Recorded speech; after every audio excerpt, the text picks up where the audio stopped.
ধর এটা ধর, ফলো রাখিস কি করছি।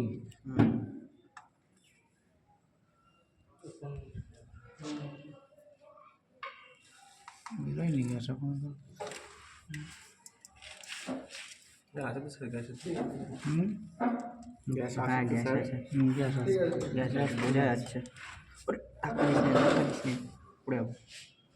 গ্যাস আছে ওখানে, দেখতে পাচ্ছি কি বেরোচ্ছে? হ্যাঁ হ্যাঁ কি বেরোচ্ছে? লিকুইড বেরোচ্ছে তো। বেশি দিলে হাত পুড়ে ঠান্ডা হয়ে যাবে। স্যার এটা কী গ্যাস স্যার এটা? এটা 134 সিস্টেমটা দেখে নাও। আমি ছাড়লাম, ছাড়ার পরে এখান থেকে ছেড়ে দিলে গ্যাসটা ঢুকতে পারতো, কিন্তু ঢোকালাম না। আমি কিছুটা লিকুইড দেখে নিলাম, মানে কি এর মধ্যে যে এই লাইনটাতে আমি খুললাম, খোলার সঙ্গে এর মধ্যে এয়ার ঢুকে গেছে পাইপটাতে। এই এয়ারটাকে আমি যখন কোনো লিকুইড দিয়ে ঠেলা দেবো তাহলে কি করবে? এয়ারটাকে বেরিয়ে যাবে। এবার আমি যখন খুলে দিলাম এয়ারটা বেরিয়ে গেল, লিকুইডটা আসলো, মানে এই পাইপের মধ্যে শুধু এখন গ্যাসের লিকুইড আছে, কোনো বাইরের গ্যাস নেই। যখন এটা করেছিলাম না তখন এর মধ্যে কি ছিল? খোলার সঙ্গে সঙ্গে বাইরের গ্যাস ঢুকে গেছিল। এটাকে পার্জিং বলা হয়। কি বলা হয়? পার্জিং, PURGING, পার্জিং বলা হয়। প্রত্যেকটা গ্যাস চার্জ, এসি হোক ফ্রিজের, যখন আমরা গ্যাস চার্জ করব তখন এই পাইপের এয়ারটা বের করার প্রসেসটাকে কি বলা হয়? পার্জিং বলা হয়। এটা বাধ্যতামূলক, না করলে এই এয়ারটুকু তোর গ্যাসের এই বাইরের এয়ারটা সিস্টেমে চলে যাবে, সিস্টেমে। তার ফলে সঠিক ঠান্ডাটা হবে না বা চোকিং হতে পারে। এবার পার্জিং হয়ে গেল, এর মধ্যে এখন লিকুইড আছে। এবার এইটাকে ছাড়বো, তাকে এখানটায় ফলো করবে। এই লিকুইড দেখা যাবে, এখানে লিকুইড দেখা যাবে। লিকুইড ঢুকে দেখেছি এটা, দেখছিস লিকুইড দেখা যাচ্ছে? লিকুইড যাচ্ছে জল ঢোকার মতো। এবার বন্ধ করে দিই। কত প্রেশার উঠেছে? 40-এর কাছাকাছি। এবার আমি কি করব? এবার আমার যে ঝালাইগুলো করেছি, এই ঝালাইগুলো সাবান ফেনা দিয়ে চেক করে নেবো, সব বাবল দিয়ে। প্রেশার আছে তো এখন 40 প্রেশার আছে, তার মানে আমি এখানে লিক থাকলে পরে, ঝালাই ফল থাকলে এখনই বাবল দেখতে পারবো। ক্লিয়ার? আমরা দেখে নিলাম না আমাদের ঝালাই করেছে। দিকে এটা মানে টস মারতে, এটা কি একটু টস মারো, এটা একটু টস মারো। না ঠিক আছে, মনে হচ্ছে আওয়াজ হচ্ছে কোথাও না। স্যার এবার সিস্টেম হচ্ছে বাবল দিয়ে চেক করে নেবো। এটা শ্যাম্পু ছিল, শ্যাম্পু দিয়ে দেখলে হবে? শ্যাম্পু দিয়ে চেক করে নেবো আমি, ঠিক আছে? চেক করে নেওয়ার পরে এবার আমার গ্যাস, এবার পাইপের গ্যাসটুকু টানিয়ে দেবো। পাইপে যে গ্যাসটা আছে তাহলে কী করবো? ভাল্বটাকে বন্ধ করে দেবো। হ্যাঁ বন্ধ, ওটা ওপেন হয়েছিল, এবার বন্ধ করে দেবো। এবার বন্ধ করে দিলে পরে কী হলো? ধর এবার বন্ধ করে দিয়ে এবার এটাকে ছেড়ে দিই। এই পাইপের গ্যাস আর ঢুকছে না, ঢুকছে আর নেই। এবার এটাকে বন্ধ করে দিয়ে মেশিন রান করতে হবে। মেশিনটাকে রান করাও।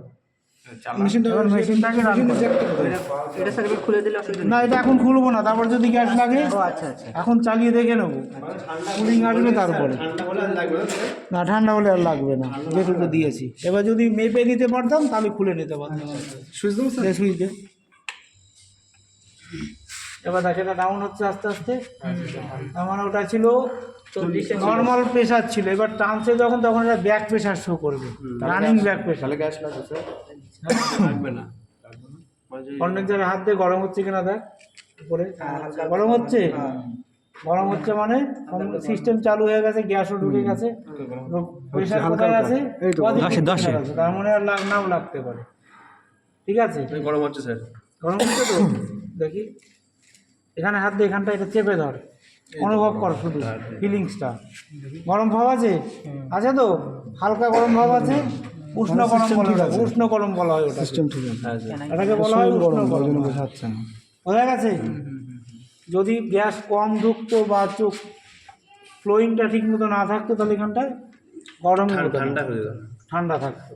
পজিটিভে আছে মানে প্রেশার ঠিক আছে। এবার কুলিং কয়েলের কালপাত পাচিং সাউন্ড আগের দিন বললাম, দেখ শোনাবো পাচিং সাউন্ড আছে। হ্যাঁ আমি খুলে দেখছিলাম, শো করে আওয়াজ হচ্ছে, এটাকে পাচিং সাউন্ড বলা হয়। গ্যাসটা যাচ্ছে, ঘুরে চলে আসছে, তার একটা আওয়াজ পাইপের মধ্যে দিয়ে গেলে এই পাচিং সাউন্ডটা নর্মাল ওই রকম হয়। এবার যদি ওই করে আটকে যায় তার মনে করতে কোথাও চোকিং ইস্যু আছে, বোঝা গেছে? বা কল কল কল কল জলের মতো আওয়াজ হয়, তাহলে অয়েল আছে। তাহলে দেখি তো গ্যাস চার্জিংয়ের যে সিস্টেমটা, এখন লিকুইডটা নিয়ে দিয়েছি, এখন দেখো পজিটিভই আছে। এবার হয়তো কিছুটা কমানো লাগতে পারে, 10 উঠে গেছে তো একটু কমানোর জন্য কমানোর সিস্টেম দেখিয়ে দিচ্ছি। আমি এখান থেকে খুলে দেবো, আমাদের লাগবে না গ্যাস, যা দেখছি তাতে আর গ্যাস লাগবে না।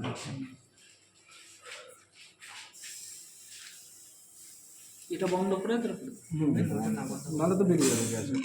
পাইপের গ্যাসটা তো স্যার ওটা পাইপের গ্যাস ছেড়ে দিলাম, পাইপটাও খুলে নিলাম, পাইপটাও আর লাগবে না যেহেতু গ্যাস চার্জিং আর নেই, চার্জিংয়ের কাজ শেষ। এবার এখান থেকে শুধু দেখবো যে সাকশন লাইনে আইট চলে আসলো কিনা বা এবার এটা ওভার হিট হয়ে যাচ্ছে কিনা, তাহলে একটু কমিয়ে দিতে হবে।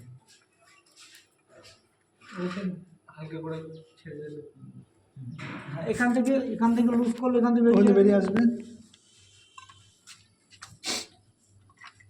দেখো এবার ঠান্ডাটা কোথা থেকে শুরু হচ্ছে, ফার্স্ট পাইপ ভিতরে চলে যাও, ফার্স্ট পাইপ আইস আসবে, ফার্স্ট পাইপটা ফলো করতে হবে।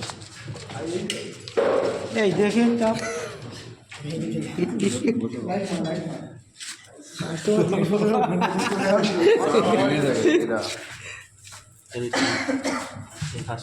ঠান্ডা বড় বড় আছে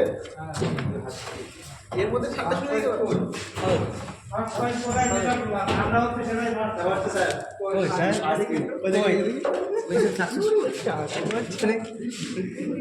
সেটাই সবাই ঢুকে যাও একজন করে যাবে। বলা পাপ আমাদের কাজ সফল হয়েছে।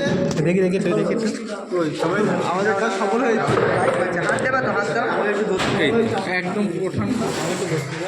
কোন একটা ধরে বন্ধ করে দেন, আমি ঠান্ডা হবে না।